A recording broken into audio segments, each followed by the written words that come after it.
সঙ্গে আছেন মাওলানা মোহাম্মদ মামুনুল হক। আপনি কিভাবে দেখেন এই সাম্প্রতিক সন্ত্রাসবাদ জঙ্গিবাদকে, কিন্তু ইসলামের দৃষ্টিতে এটা কতটুকু আসলে বৈধ যে কাজগুলো হচ্ছে?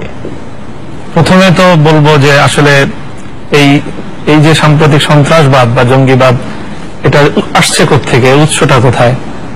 আমি যেটা বলবো যে প্রথম তো হলো যে সারা মুসলিম বিশ্বব্যাপী যে কিছু কার্যক্রম চলছে, এখানে অ্যাটাক হচ্ছে, কিছু আক্রমণ বা নির্যাতন ফিলিস্তিন ইত্যাদি সব জায়গাগুলোতে, এই নির্যাতনের পরে এটাকে বেস করে এখানে মুসলিম তরুণ যারা আছে তাদেরকে এক ধরনের এই কোরআন এবং সুন্নাহ এবং হাদিস ইত্যাদির এর যে বিভিন্ন বক্তব্য, সেই বক্তব্যগুলোকে দিয়ে ভুল ব্যাখ্যায় এবং ভুল অর্থে তাদের সামনে উপস্থাপন করে তাদেরকে মূলত মিসইউজ করা হচ্ছে। এটা লাভটা কি করে, কি অর্জন করতে চায়, কি এদেরকে দিয়ে অর্জনটা করতে চায় যে এরা বোঝাতে চাচ্ছে যে যারা আমাদেরকে মারবে আমরা সারা দুনিয়া তাদের কাউকেই আমরা নিরাপদে থাকতে দেব না, আমরাও যেমন মরবো তোমরাও কেউ সুস্থ স্বাভাবিকভাবে শান্তিপূর্ণভাবে থাকতে পারবে না, যতক্ষণ পর্যন্ত আমরা শান্তিতে না থাকতে পারবো তোমরাও শান্তিতে থাকতে পারবে না। এমন একটা খুব সহজ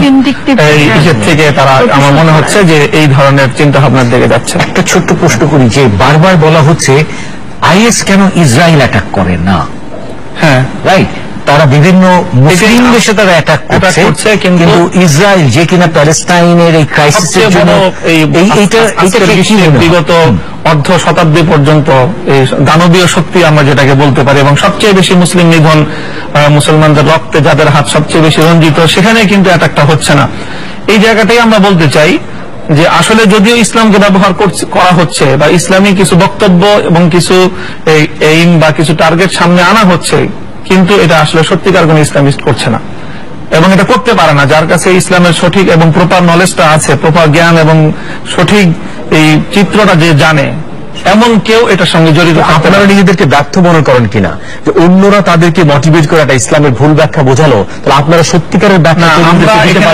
আমরা ব্যর্থ মনে করি না, বরং আমরা যেটা মনে করি সেটা হলো এই যে আসলে যেই ছেলেগুলোকে বা যে ইয়াং জেনারেশন যাদেরকে আজকে এইভাবে ডাইভার্ট করা হচ্ছে ভুল পথের দিকে, তাদেরকে মূলত সত্যিকার যারা ইসলামী জ্ঞান প্রোভাইড করে সমাজকে, আলেম ওলামা এবং সত্যিকার কোরআন সুন্নাহর ধারক, তাদের সংস্পর্শে আসতে দেয়া হচ্ছে না বা তারা আসছে না, এবং এর জন্য সমাজ এবং রাষ্ট্র ব্যবস্থাও আমি এর জন্য অনেকটাকে দায়ী মনে করি। শিক্ষা ব্যবস্থার দায় কতটুকু? যেহেতু আপনি অবশ্যই শিক্ষা ব্যবস্থায় এখানে বিশ্ববিদ্যালয়গুলো থেকে তৈরি হচ্ছে, মাদ্রাসা থেকে জঙ্গি তৈরি হচ্ছে এবং শিক্ষকের সঙ্গে জড়িত।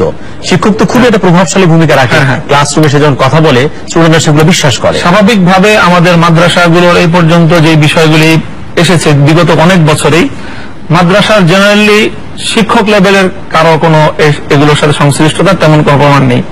হ্যাঁ, বিচ্ছিন্নভাবে কোনো মানে খুবই তরুণ পর্যায়ের কিছু কিছু ছাত্র হয়তো কোনো সময় কোনো বিচ্ছিন্ন ঘটনায় সম্পৃক্ততা পাওয়া যেতে পারে, কিন্তু বেশি এবং ব্যাপক হারে যে সম্পৃক্ততাটা সেটা কিন্তু জেনারেল এডুকেশন এবং খুবই হায়ার এডুকেশন যারা নিচ্ছে সেই ছেলেগুলো এখানে সম্পৃক্ত হচ্ছে, যারা কোনো সময় কখনোই কোনো আলেম বা কোনো সঠিক ইসলামী ব্যক্তির সংস্পর্শ এবং তার কাছ থেকে ইসলামের সঠিক শিক্ষাটা এবং ইসলামের সঠিক ব্যাখ্যাটা পায়নি।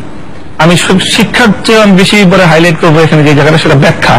কোরআন সুন্নাহ খুব অথেন্টিক বিষয় এবং এখানে বিভিন্ন ভাবে ব্যাখ্যা করে খুব কাটছাট করে মূল কথাটা বাদ দিয়ে যে জায়গাটা টার্গেট করা হয় ওই জায়গাটা শুধু তার সামনে উপস্থাপন করে তারপরে তাকে দিয়ে একটা ভুল পদক্ষেপ নেওয়ানো, এটা খুব সহজ ব্যাপার এবং সেটাই এখানে হচ্ছে।